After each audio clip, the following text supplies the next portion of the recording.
students, I am Pooja Fogart. Welcome to our channel The Real Study by Pooja Fogart. आज मैं आपको पढ़ाऊंगी class 10 chapter 6 of biology life processes. Chapter start करने से पहले मैं आपको रिमाइंड करा दूं, अगर अभी तक आपने मेरी वीडियोस को लाइक नहीं किया है एंड चैनल को सब्सक्राइब नहीं किया है, so please like the videos and subscribe the channel. Let's begin the chapter life processes. Chapter start करने से पहले अगर मैं आपसे एक क्वेश्चन पूछूं कि आप कैसे डिस्टिंग्विश करोगे living beings and non living things को, तो आप क्या बताओगे? सबसे पहली चीज जो हमारे दिमाग में आती है दैट इज मूवमेंट। ऐसी कोई भी ऑर्गेनिज्म जो मूवमेंट कर रहा है मीन्स वो लिविंग है, या फिर वो खाना खा रहा है तो वो लिविंग है। अगर मैं बात करूं इस मार्कर की, तो क्या ये लिविंग है या ये नॉन लिविंग है? सो हम इसको इजिली बता सकते हैं ये तो नॉन लिविंग है, क्योंकि ना तो ये मूवमेंट कर सकता, इसे हम जहां रख देंगे ये वैसा ही रहेगा, ना ही ये कोई एक्टिविटी परफॉर्म कर सकता खुद से ही। यानी कि कुछ कैरेक्टरिस्टिक्स होती हैं जिसके बेसिस पर हम बता सकते हैं कि कौन सा ऑर्गेनिज्म लिविंग है या कोई थिंग नॉन लिविंग है। कैरेक्टरिस्टिक्स कौन कौन सी? सबसे पहली कैरेक्टरिस्टिक जो हमारे दिमाग में आती है दैट इज मूवमेंट। मूवमेंट कुछ ऑर्गेनिज्म में तो इजिली हम ऑब्जर्व कर सकते हैं, जैसे कि मैन हो गए या most of the animal, cat, dog, cow, इन सभी में अगर मूवमेंट हो रही है सो हम उसे इजिली गेस कर सकते हैं कि हाँ ये मूव कर रहा है। लेकिन अगर बात करें प्लांट्स की, मूवमेंट तो प्लांट्स में भी होती है। प्लांट्स में मूवमेंट जो होती है वो थोड़ी सी स्लो होती है, जिससे हम ऑब्जर्व नहीं कर पाते। जैसे कि प्लांट्स अपने लीव्स को मूव करते हैं या अपनी स्टेम को मूव करते हैं। प्लांट्स भी लिविंग ऑर्गेनिज्म में ही आते हैं, सो मूवमेंट तो उनमें भी होती है। इसी तरह से कुछ लिविंग ऑर्गेनिज्म, कुछ एनिमल्स भी ऐसे होते हैं जिनमें मूवमेंट होती है, लेकिन वो मूवमेंट बहुत स्लो होती है जिसे हम ऑब्जर्व नहीं कर पाते। सेकंड कैरेक्टरिस्टिक की अगर बात करें तो सभी लिविंग ऑर्गेनिज्म फूड खाते हैं, उन्हें एयर की जरूरत होती है, उन्हें वाटर चाहिए। थर्ड कैरेक्टरिस्टिक की अगर बात करें तो वो रिप्रोड्यूस करते हैं। रिप्रोड्यूस मीन्स उनके अपने ही जैसे यंग वंस प्रोड्यूस कर सकते हैं। फोर्थ कैरेक्टरिस्टिक की अगर बात करें वो रेस्पायर करते हैं। रेस्पायर मीन्स रेस्पिरेशन, वो ब्रीदिंग कर सकते हैं। ऑक्सीजन लेना, कार्बन डाइऑक्साइड छोड़ना, that is breathing in animals. And इसका अगर उल्टा कर दे, कार्बन डाइऑक्साइड लेना एंड ऑक्सीजन छोड़ना, that is breathing in plants. Plants के केसेस में इसका अपोजिट होता है। और एक और कैरेक्टरिस्टिक की अगर बात करें excretion. Excretion means get rid of waste product from the body, अपनी बॉडी से वेस्ट प्रोडक्ट निकाल देना। ये भी एक कैरेक्टरिस्टिक हो सकती है लिविंग ऑर्गेनिज्म की। अब बात कर लेते हैं अपने चैप्टर लाइफ प्रोसेसेस। होता क्या है life processes? The basic functions performed by living organism to maintain their life on this earth. Means earth के ऊपर अपनी लाइफ को मेंटेन करना, उन बेसिक फंक्शंस को बोलते हैं लाइफ प्रोसेसेस। मीन्स अगर हमें अर्थ पर सर्वाइव करना है तो हमारी बॉडी को कुछ फंक्शंस परफॉर्म करने पड़ेंगे, और उन्हीं बेसिक फंक्शंस को बोलते हैं life processes. Basic functions for example nutrition हो गया, आप खाना लेते हो, आपकी बॉडी उसको यूटिलाइज करती है, दैट इज न्यूट्रिशन। या फिर respiration, oxygen intake, carbon dioxide outside, that is respiration. या फिर एक्सक्रीशन हो गया, कंट्रोल एंड कोऑर्डिनेशन हो गया, हम किसी भी चीज के लिए एकदम से रिस्पॉन्ड कर देते हैं, that is control and coordination. हमारी बॉडी का पूरी तरह से कंट्रोल है वो, that is control and coordination. इसी तरह के बहुत सारे प्रोसेसेस हमारी बॉडी परफॉर्म करती है, उन्हीं बोलते हैं लाइफ प्रोसेसेस। इस चैप्टर में हम वन बाय वन सभी लाइफ प्रोसेसेस के बारे में स्टडी करेंगे। सबसे पहला लाइफ प्रोसेस है न्यूट्रिशन। न्यूट्रिशन होता क्या है? Process of taking in food and utilising it. Taking in food that means consuming food, खाने को खाना, एंड यूटिलाइजिंग इट। यूटिलाइजिंग का मतलब होता है कि उस खाने से हमारी बॉडी एनर्जी प्रोवाइड करे। फूड हमें चाहिए क्यों? फूड हमारी एक बेसिक नीड है, लेकिन हम खाना खाते क्यों है? क्योंकि हमारी बॉडी को एनर्जी की जरूरत है। और क्यों है ये जरूरत? हमारी बॉडी में बहुत सारी मेटाबॉलिक एक्टिविटीज होती रहती हैं, और मेटाबॉलिक एक्टिविटीज परफॉर्म हो उसके लिए उसे एनर्जी चाहिए, और वो एनर्जी प्रोवाइड होती है फूड के थ्रू। यानी कि वो प्रोसेस जिससे हमारी बॉडी खाना लेगी, टेकिंग इन, एंड उसे यूटिलाइज करेगी एनर्जी प्रोवाइड करने के लिए to perform various metabolic activities, उस प्रोसेस को बोलते हैं न्यूट्रिशन। अब एक टर्म यूज होती है न्यूट्रिशन में, दैट इज न्यूट्रिएंट। न्यूट्रिएंट क्या होता है? एक ऐसा सब्सटेंस जिसे कोई भी लिविंग ऑर्गेनिज्म अपने सराउंडिंग से लेता है और उसे यूज करता है as a source of energy, means energy produce करने के लिए यूज करता है। यानी कि हम न्यूट्रिशन के एक और डिफाइन बोल सकते हैं, process of taking in nutrient and utilising it. Nutrient को लेना और उसे यूटिलाइज करना, उस प्रोसेस को कहेंगे हम न्यूट्रिशन। न्यूट्रिएंट फॉर एग्जांपल कौन कौन से न्यूट्रिएंट हो सकते हैं? कार्बोहाइड्रेट या फिर फैट, प्रोटीन, विटामिन, ये सभी न्यूट्रिएंट्स होते हैं जो हमारी बॉडी को एनर्जी प्रोवाइड करते हैं। नाउ अब बात कर लेते हैं modes of nutrition. Modes of nutrition का मतलब क्या होता है? मोड्स ऑफ न्यूट्रिशन का मतलब होता है mean of taking of food, means एक ऑर्गेनिज्म किस तरह से खाना ले रहा है उस तरीके को बोलते हैं मोड ऑफ न्यूट्रिशन। किस तरह से वो अपनी बॉडी में खाना सिंथेसाइज करेगा या लेगा। Mode of nutrition basically two modes of nutrition होते हैं।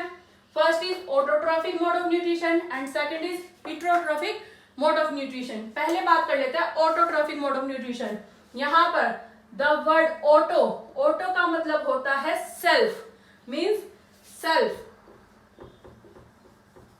एंड ट्रोफे, ट्रोफे का मतलब होता है nutrition, self nutrition. Autotrophic nutrition उस मोड ऑफ न्यूट्रिशन को बोलते हैं जब ऑर्गेनिज्म अपना फूड खुद ही सिंथेसाइज कर लेते हैं with the help of inorganic compound like CO2 and water, carbon dioxide and water present in the surrounding and in the presence of sunlight energy. उन ऑर्गेनिज्म को उस मोड ऑफ न्यूट्रिशन को बोलते हैं autotrophic nutrition. For example green plants, green plants अपना खाना खुद ही synthesise कर लेते हैं। ग्रीन प्लांट्स अपना फूड कैसे सिंथेसाइज कर लेते हैं?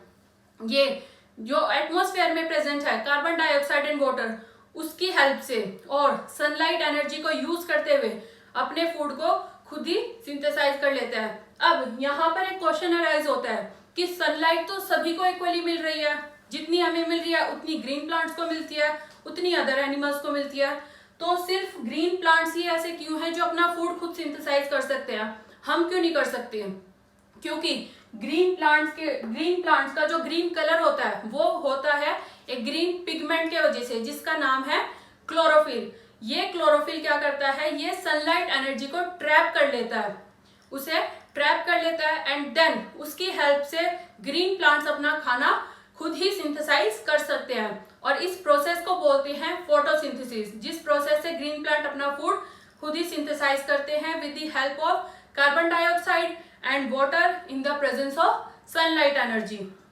नाउ अब ऑटोट्रॉफिक न्यूट्रिशन, ऐसे ऑर्गेनिज्म जो ऑटोट्रॉफिक न्यूट्रिशन को फॉलो करते हैं उन ऑर्गेनिज्म को बोलते हैं ऑटोट्रॉफ्स। यानी कि ग्रीन प्लांट कौन से हुए? ये ग्रीन प्लांट हम बोल सकते हैं ऑटोट्रॉफ होते हैं जो autotrophic mode of nutrition follow करते हैं अपना फूड इनटेक करने के लिए। नेक्स्ट बात कर लेते हैं हिट्रोट्रॉफिक न्यूट्रिशन। हिट्रो का मतलब होता है अदर एंड ट्रोफे का मतलब होता है न्यूट्रिशन, मींस ऐसे ऑर्गेनिज्म जो अपने न्यूट्रिशन के लिए अदर ऑर्गेनिज्म पर डिपेंडेंट होते हैं उन्हें बोलते हैं, उस मोड ऑफ न्यूट्रिशन को बोलते हैं हिट्रोट्रॉफिक न्यूट्रिशन। और ऐसे ऑर्गेनिज्म जो इस मोड से अपना खाना लेते हैं उन ऑर्गेनिज्म को बोलते हैं हिट्रोट्रॉफ्स। नाउ अब heterotrophic mode of nutrition basically 3 types of होती हैं, 3 तरह से हो सकती है। एक है saprotrophic nutrition, second is parasitic nutrition and third is holozoic nutrition. पहले बात कर लेते हैं saprotrophic nutrition, first type of heterotrophic nutrition. Saprotrophic nutrition, सेप्रो का मीन्स होता है रोटन,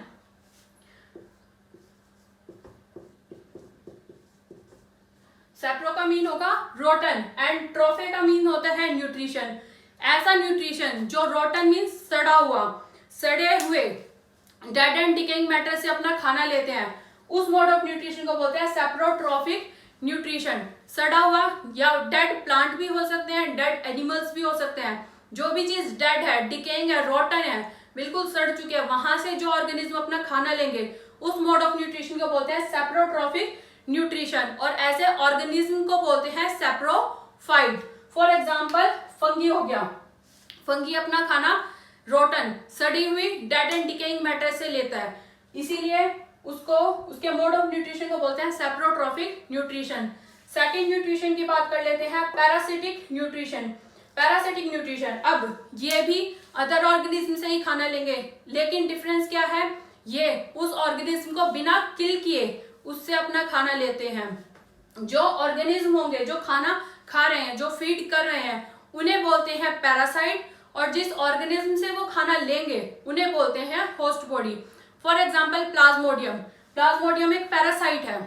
अब प्लाज्मोडियम आप सभी को पता होगा, प्लाज्मोडियम क्या करता है, हमें मलेरिया कॉज कर देता है। दैट मीन्स जब प्लाज्मोडियम हमारी बॉडी के अंदर एंटर हो जाता है, सो हमारी बॉडी उसके लिए हो जाएगी होस्ट बॉडी, मीन्स हमारे सेल से वो ब्लड लेना स्टार्ट कर देता है। सो पैरासाइट का नाम तो हुआ प्लाज्मोडियम, और हमारी बॉडी उसके लिए हो जाएगी होस्ट बॉडी। इसके लिए कुछ अदर एग्जांपल्स हैं, सेवरल फंगीज में आ जाती है, बैक्टीरिया, फ्यू प्लांट्स भी पैरासिटिक न्यूट्रिशन फॉलो करते हैं। लास्ट मोड ऑफ न्यूट्रिशन की बात कर लेते हैं, दैट इज होलोजोइक न्यूट्रिशन।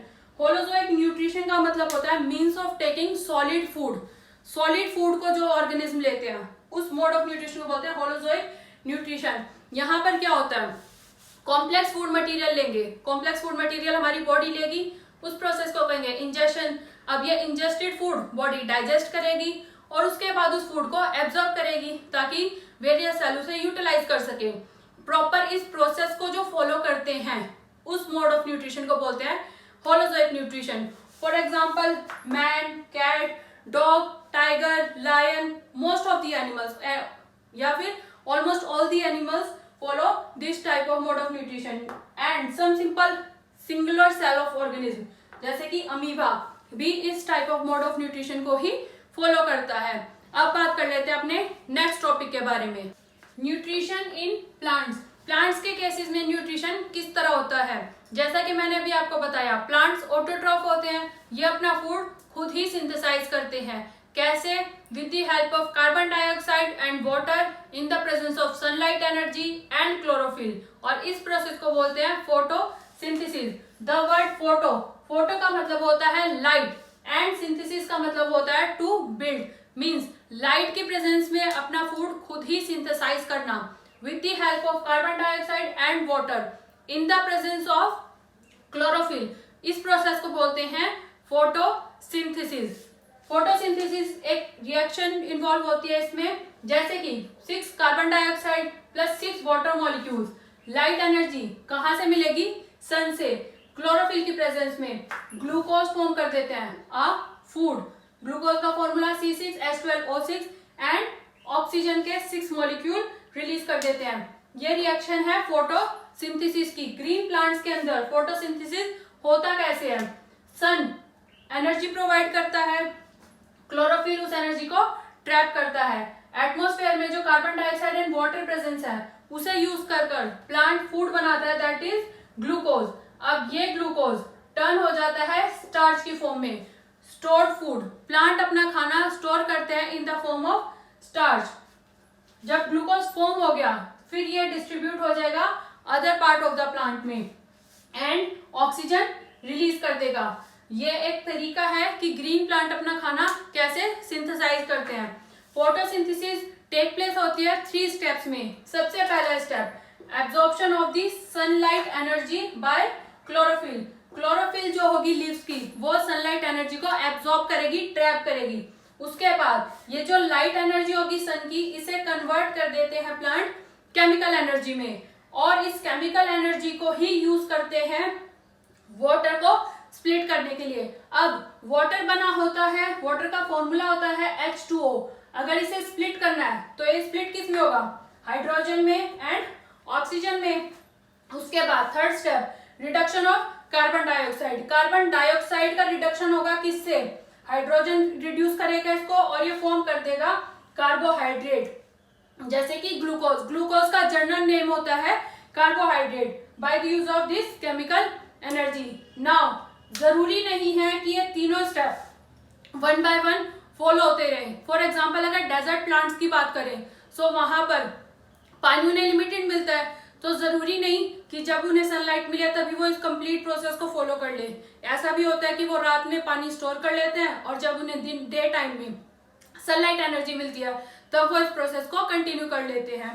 सो ये स्टेप कभी भी हो सकते हैं प्लांट्स के केसेस में। अब आते हैं अपने नेक्स्ट टॉपिक पर, conditions necessary for photosynthesis. Photosynthesis process के लिए कुछ कंडीशंस की जरूरत होती है। First sunlight, second chlorophyll, third carbon dioxide and fourth water.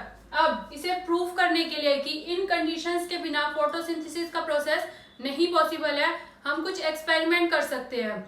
Experiment करने के लिए हम बेसिकली क्या टेस्ट करेंगे, हम स्टार्च का टेस्ट करेंगे। जैसा कि मैंने बताया कि फोटोसिंथेसिस प्रोसेस में जो फूड स्टोर हो रहा है वो in the form of starch हो रहा है। और स्टार्च का टेस्ट हम कैसे करते हैं, किसी भी मटेरियल में अगर स्टार्च है और उसके ऊपर हम आयोडीन सोल्यूशन डाल देंगे सो उसका कलर चेंज हो जाता है ब्लू ब्लैक कलर। इसका मतलब उस आइटम के अंदर स्टार्च प्रेजेंस है। सो इसे ही हम यूज करेंगे to test the condition necessary for photosynthesis.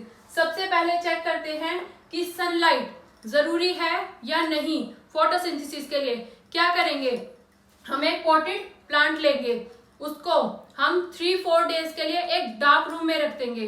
ऐसा क्यों करेंगे, क्योंकि प्लांट्स के अंदर ऑलरेडी स्टार्च प्रेजेंस है स्टोर्ड फूड की फॉर्म में। जब हम 3-4 डेज के लिए उसे डार्क रूम में रखेंगे तो उन नया स्टार्च वो फॉर्म नहीं कर पाएंगे और जो स्टार्च है उसे वो कंप्लीटली यूज अप कर लेंगे।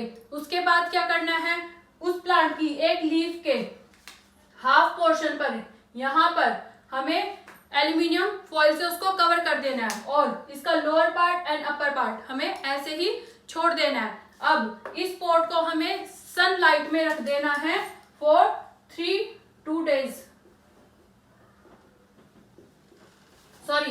इस प्लांट को फॉइल लगाने के बाद हमें सन एनर्जी में, सनशाइन में छोड़ना है 3-4 डेज के लिए।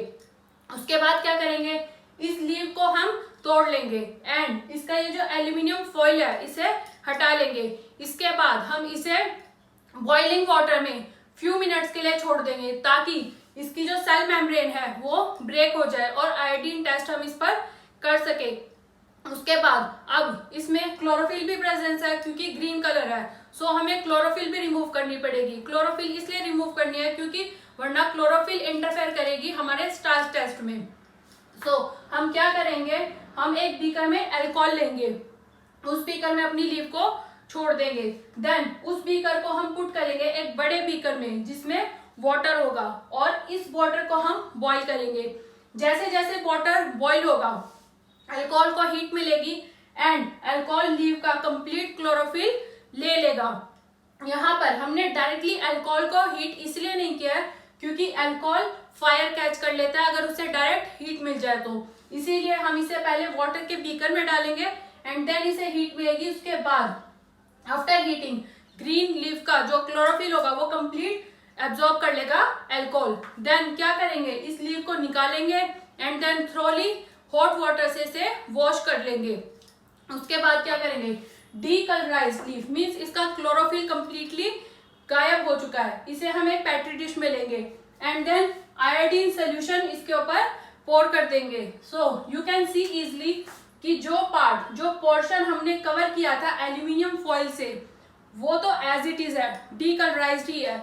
बाकी जो पार्ट है upper part and lower part दोनों ही ब्लू ब्लैक कलर प्रोड्यूस कर रहे हैं। दैट मीन्स स्टार्च प्रेजेंस है यहाँ पर। इसका मतलब क्या हुआ कि जिस पार्ट को सनलाइट एनर्जी मिली उसने तो स्टार्च प्रोड्यूस कर दिया, लेकिन जिस पार्ट को सनलाइट एनर्जी नहीं मिली वहां पर स्टार्च प्रोड्यूस नहीं हुआ।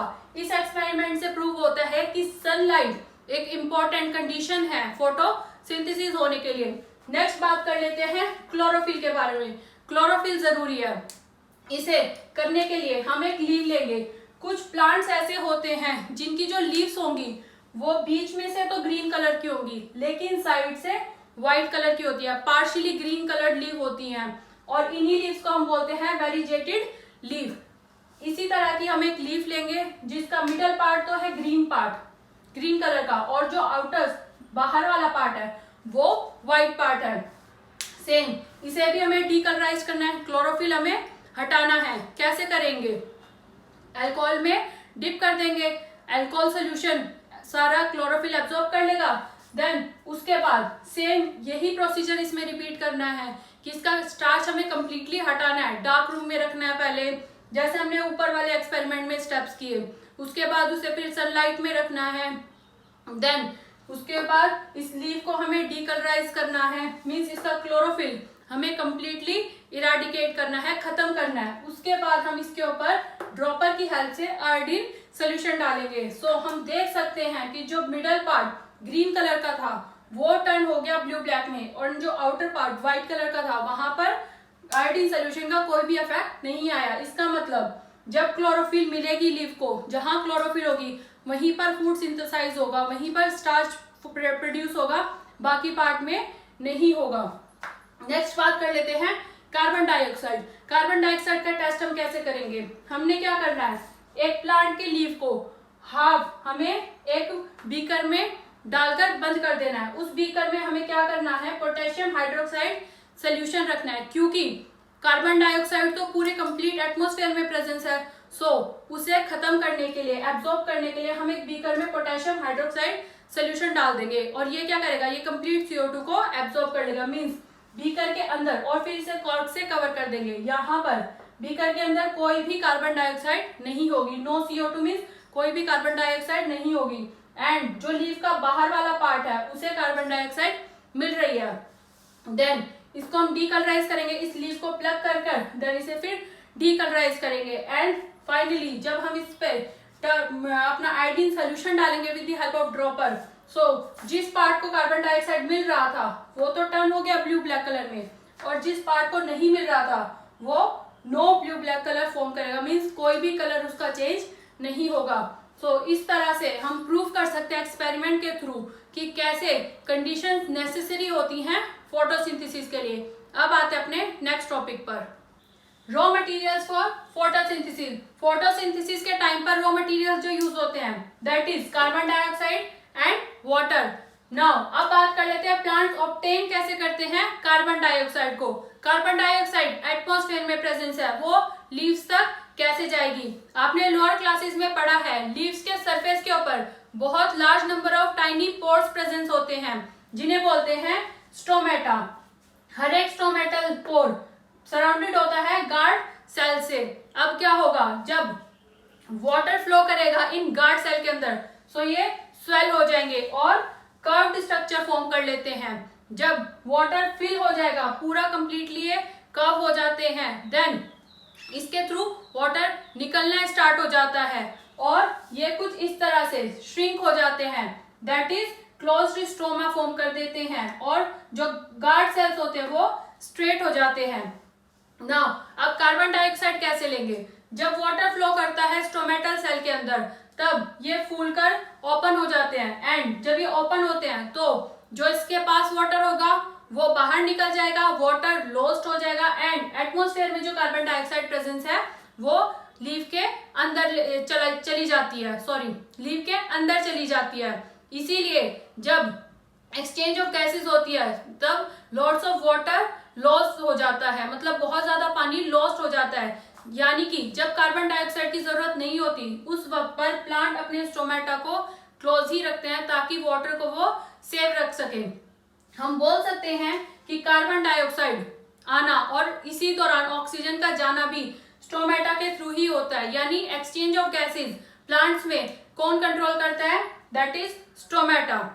नाउ अब बात कर लेते हैं एक्वेटिक प्लांट्स के बारे में। एक्वेटिक प्लांट्स कार्बन डाइऑक्साइड वो कार्बन डाइऑक्साइड लेते हैं जो वाटर में डिसॉल्व होती है, वो उसी को ही यूज करते हैं। नेक्स्ट बात कर लेते हैं वाटर। वाटर प्लांट कैसे ऑब्टेन करते हैं? वाटर सॉइल के अंदर प्रेजेंट है, रूट इसे एब्जॉर्ब कर लेते हैं एंड जाइलम वेसल इसे लीव्स तक पहुंचाने का काम करती है, जहां पर फोटोसिंथेसिस का प्रोसेस परफॉर्म होगा। कुछ मिनरल जैसे कि नाइट्रोजन हो गया, फॉस्फोरस हो गया, ये सभी प्लांट्स लेते हैं सॉइल के थ्रू।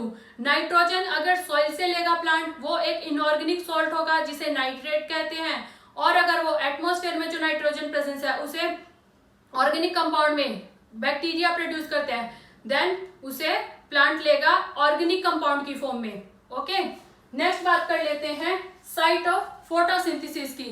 फोटोसिंथेसिस परफॉर्म का होता है लीफ के अंदर होता है, लेकिन कौन से सेल ऑर्गेनिल के अंदर होता है? That is chloroplast. क्लोरोप्लास्ट वो सेल ऑर्गेनिल है जहां पर फोटोसिंथेसिस परफॉर्म होता है। नाउ अब क्लोरोप्लास्ट दिखता कैसे है उसके लिए have a look on this picture.